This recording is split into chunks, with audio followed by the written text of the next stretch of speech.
हम रंजना झा अहाँ सबके एकटा बिसरिके गीत सुनाबै छी।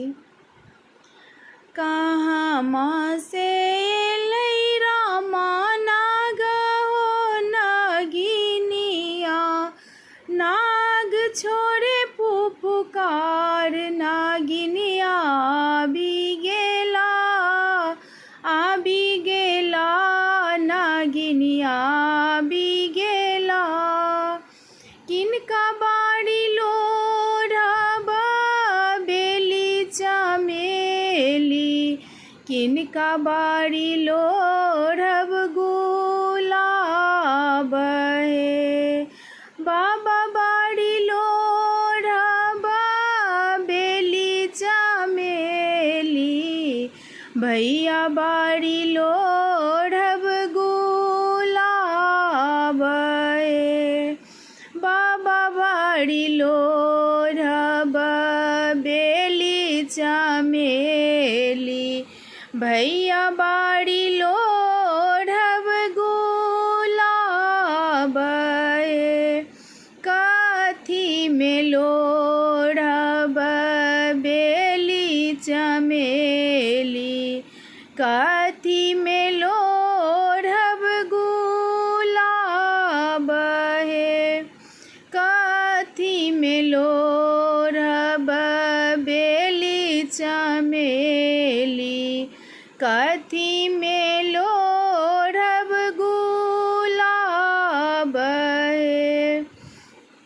खोइछा भरी लोढ़ब बेली चमेली, चंगेरा भरी लोढ़ब गुलाब हे। चंगेरा भरी लोढ़ब गुलाब हे। किनका चढ़ाएब बेली चमेली, किनका चढ़ाएब गुलाब हे। भोला चढ़ाएब बेली चमेली, गौरा चढ़ाएब गुलाब हे। कहाँ से लै रामा नाग हो नगिनिया, नाग छोड़े फुफकार नाग छोड़े फुफकार, नागिनिया आबि गेला नागिनिया आबि गेला। किनका से मांगब भाग सोहाग, किनका से मांगब आही बात हे।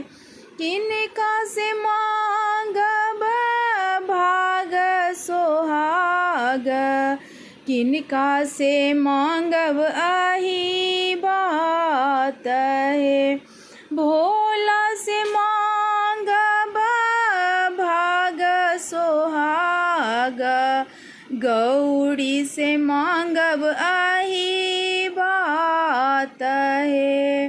भोला से मांगब भाग सोहाग, गौरी से मांगब आही बात हे।